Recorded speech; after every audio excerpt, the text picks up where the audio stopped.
try to do a quick updated how to build a club car Carryall or a DS. I'll show you in a little bit. Gas with an aftermarket engine.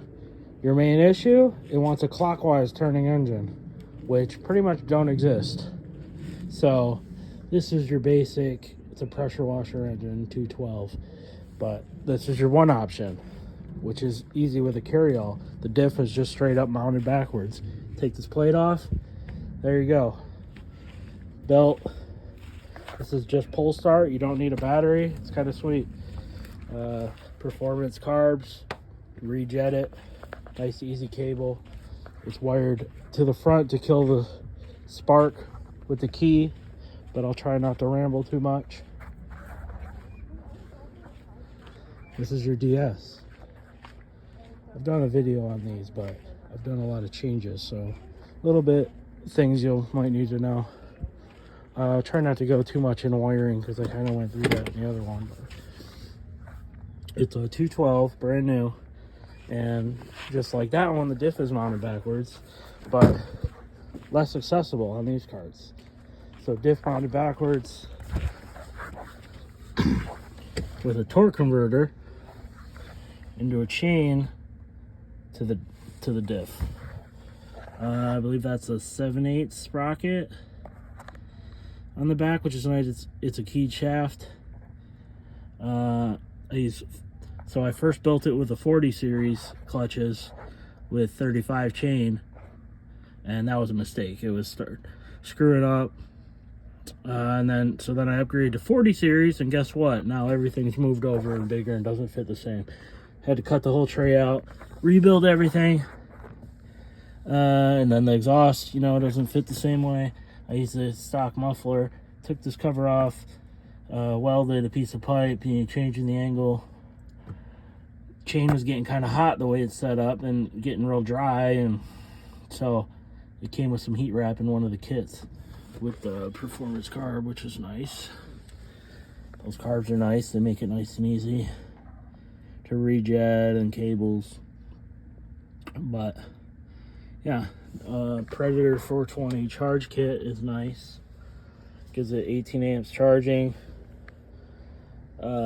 And so I upgraded clutches, and also note the way they're aligned, I had to get a reversing spring, because see how those tabs are?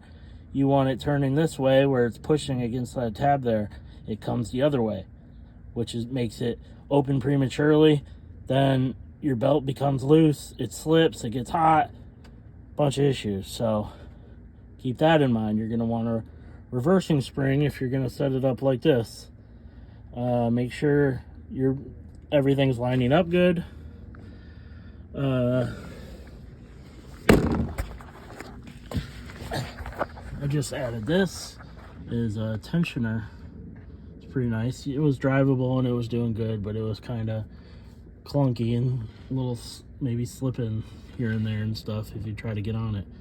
So hopefully that'll be nice. And literally it's just a cheap stock tensioner you buy.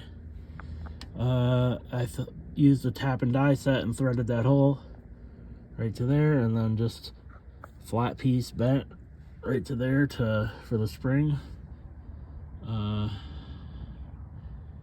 Yeah, and it's running pretty good right now.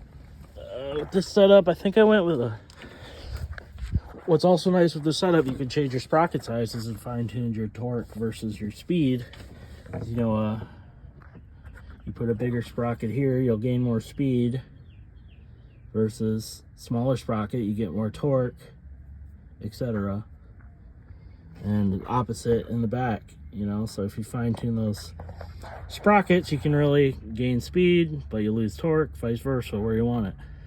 With this setup, I think it's either 14 tooth or 12 tooth, and I get about 29 miles an hour.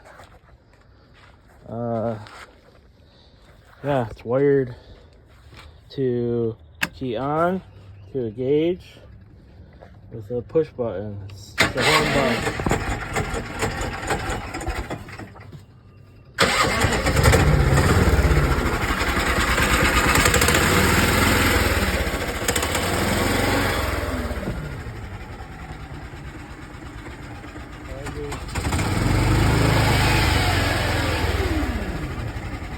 Yeah, full spark.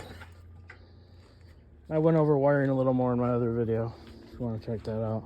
Well, hope that gave you some good info. Don't have to keep tweaking things as I do.